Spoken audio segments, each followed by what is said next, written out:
Welcome to my channel where we talk about everything related to natural hair. Please don't forget to like or subscribe or leave a comment at the end of the video. I want to actually cry. What sort of hair texture is this, please? I can't even part it. I can't even part the hair. Like, her birthday is tomorrow. And I don't know what I'm going to do. I can't literally part through the hair. Every time I part through it, she's moving. What am I going to do, guys? What am I going to do? I actually want to cry. I just cannot, man. I swear if I could find someone that can do this hair texture, I will pay £100. If you could do this girl's hair, like honestly, I would pay £100. So this lady is doing her daughter's hair and she's asking what texture of hair is it. It's 4C if we're going to use the chart, but around here we prefer to call our hair coily hair, and clearly this is tightly coiled hair. That is the texture, tight coils. The problem here is that she's asking this as if this hair has never been seen before. This texture is something we've never seen before, but I am pretty sure that many of us are familiar with this texture of hair, especially if you are monoracial, if you are a monoracial black person, regardless of your nationality. So you could be from anywhere around the world. I'm sure you've seen this texture before. This also reminds me of when people leave comments saying if this person's 4C, then I guess my hair is 5C hair. There are so many different ways our hair coils, but that baby's texture is clearly what we would refer to as 4C hair. She should stop speaking as if no one has ever seen this texture before. She then goes on to say she can't even part it, even though there's a parting that she's already done. What I think she meant was she can't make it look slick without using excessive amounts of gel. She wants to have that slick look that you've probably seen a lot of braiders do on TikTok. We are so used to seeing TikTok braiders use so much gel, or the Instagram braiders use so much gel to part the hair, to braid the hair to a point where we think there's something wrong with our texture if it does not slick back or part the way we see it online. This is one of the reasons why I am not a fan of overdoing hairstyles that require too much gel, because people get disappointed when their expectations are not met, even though those expectations were based off of somebody else's texture. She also said every time she parts the hair, the child moves. I have questions. Did she detangle the hair? Why is she not working in sections? That's something that I saw, is she is not working in sections. This is why so many naturals encourage working in sections. It makes styling the hair easier, and for some people the hair will not tangle up again. I am very disappointed by the way this lady is speaking, because what do you mean you want to cry? Again, she's acting like this texture is out of this world, never seen before, the most difficult to do when it isn't. If she had come online asking for help with a proper tone in her video wouldn't be an issue. When I watched the video, I had to go to the comments to make sure I wasn't crazy, and many people were calling her out on this too.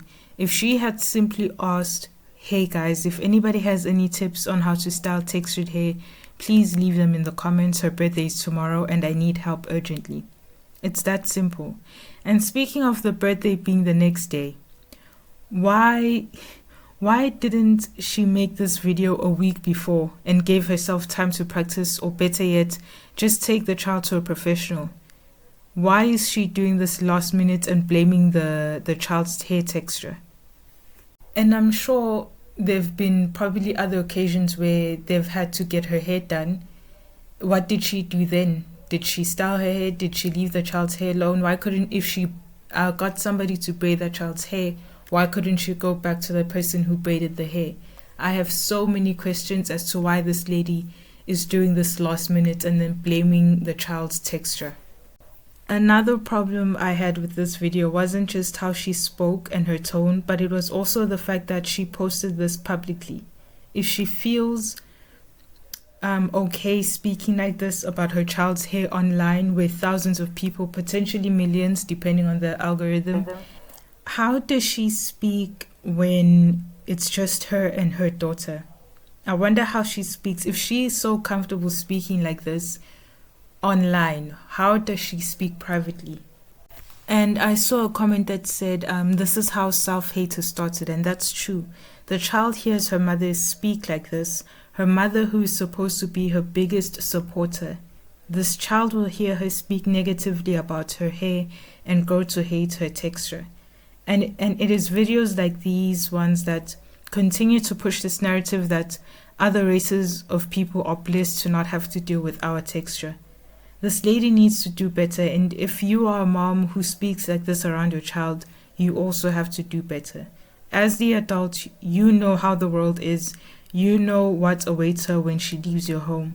You know the attitude people will have towards her already, so why add on to that when you are supposed to be her supporter, her comfort, her cheerleader? You are supposed to instill confidence, teach self-love and acceptance, but you are making a video complaining about your child's texture. We all know how important our parents' words are, especially when we're young. The way that our parents speak to us, about us, we know how much that affects us. Especially now that we're grown, we can see how that has affected us when we were younger, how we see ourselves, even now, how we see ourselves. So why are we continuing that cycle to our children? I don't have kids, but I do have nieces and nephews, and I can't imagine speaking to them in this manner or speaking about them in this manner. If she doesn't change the way that she speaks to this child, I can promise you that this child will grow up hating her natural hair.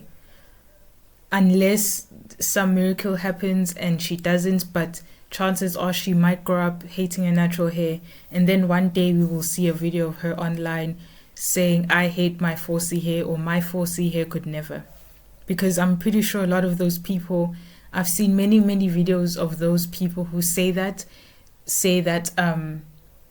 that their parents were the ones who instilled that hatred when they were younger, and then now it has become this, my 4C hair could never. They make jokes about their natural hair, but they are very much insecure, all because of how their parents spoke to them when they were children, how their parents spoke about their natural hair.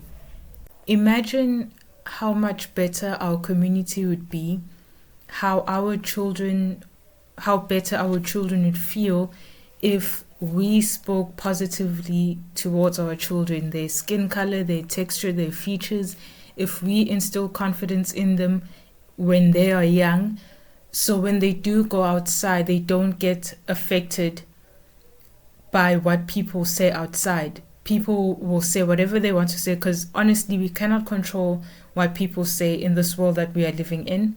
We know how people feel about Black people. We know how people feel about our features, our skin color, our texture. So what we can do is control what we say around our children. And when we speak positively towards our children, when they do go outside, none of that will affect them. What's going to go on in their head is, I know the stranger is saying this to me. I know they're saying my skin is too dark and ugly. I know they're saying my features my nose is too big. I know they're saying my hair texture is too ugly, it's too hard to manage, it's too hard to deal with. But I know that people back home have taught me otherwise. I know how to do my hair. I know my hair is not difficult. I know my afro is beautiful. I know my nose is fine. There's absolutely nothing wrong with me being dark skinned. If we only could, but that can only happen if we fix the way that we speak around children. Self-hatred will always exist if we do not fix the way that we speak. Our words hold so much power, and we need to start realizing that.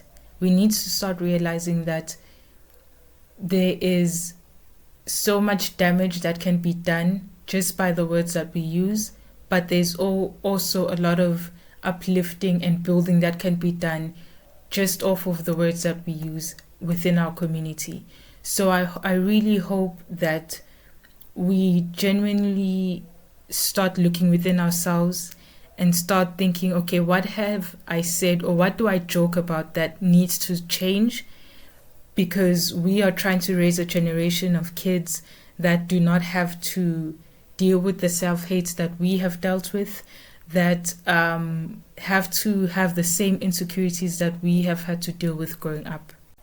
The solution to this lady's problems are very, very simple.